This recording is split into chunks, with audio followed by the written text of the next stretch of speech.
Sa harap ng mga matatayog na pader na ito, nagsisimula ang isang bagong yugto.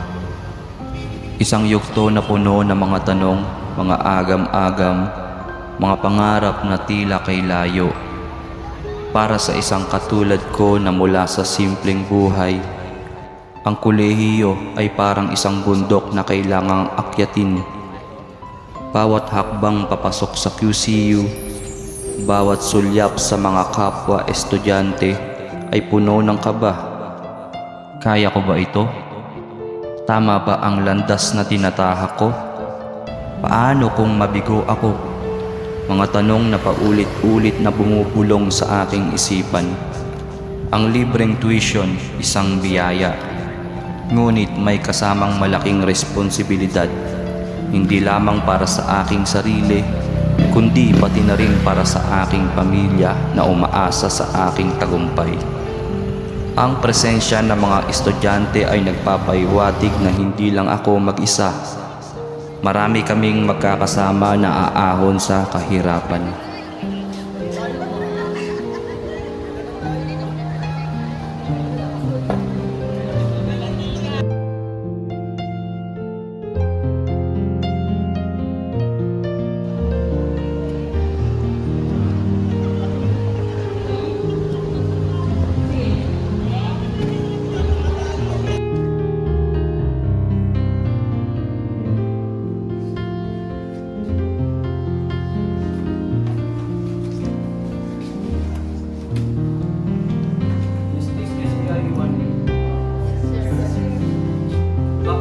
Please stand up. Take your seat.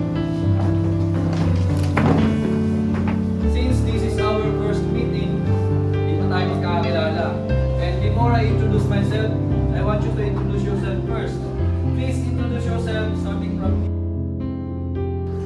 Hello everyone, my name is Paul and I'm 19 years old. Next, you, ma'am. Hello everyone, I'm Juliet Escalera. Next, you, Mr. Hello everyone, I'm James De La Cruz and I'm 18 years old. Our first activity today, what is industrial engineering? Bawat pahina ng aklat, Please write your answer. bawat on how problema, to develop. bawat pagpupuyat para sa mga project ay isang laban. Isang laban para sa pangarap. Ang pinili kong industrial engineering, isang kursong hindi madali. Ngunit may pangako ng magandang kinabukasan. Dito ko natutunan ang kahulugan ng tunay na pagsisikap. Dito ko nakita ang apoy ng determinasyon sa bawat kaklase, sa bawat guro. Hindi lang mga numero at formula ang natutunan ko, kundi pati na rin ang halaga ng tiyaga at disiplina. Ang araw-araw na pagpasok sa loob ng silid-aralan, ang paggawa ng mga proyekto, pakikinig sa mga professors ay unti-unting humuhubog sa akin at nagbibigay ng motibasyon para magpatuloy.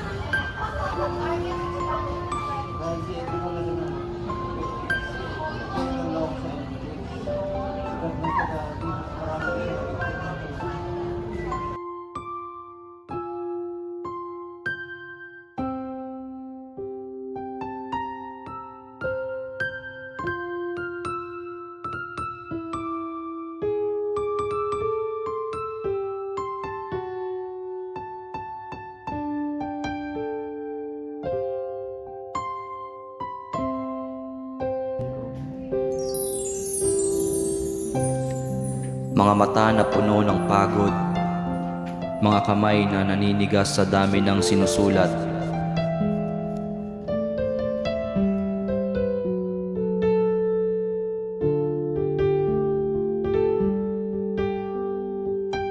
Mga gabing walang tulog, ang ikatlong taon, isang hamon na tila walang katapusan.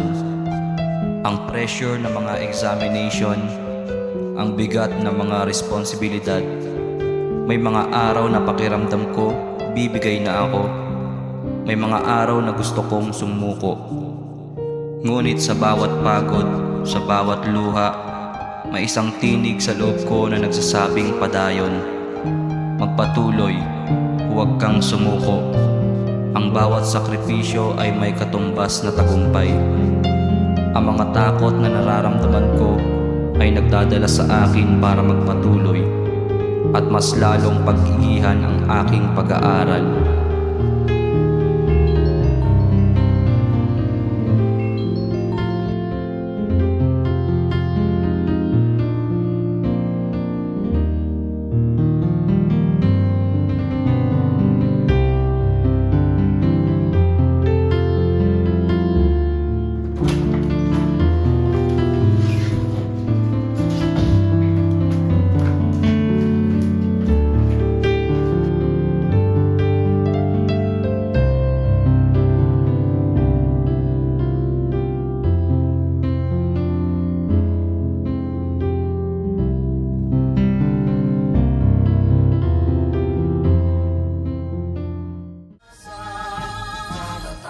At dumating ang araw na hindi ko inasahan. Ang araw kung kailan ang lahat ng pagod at sakripisyo ay nagbunga. Nakatayo ako ngayon, hindi bilang isang estudyanteng nangangamba, kundi bilang isang profesional, isang manager. Ang tagumpay na ito ay hindi lamang akin.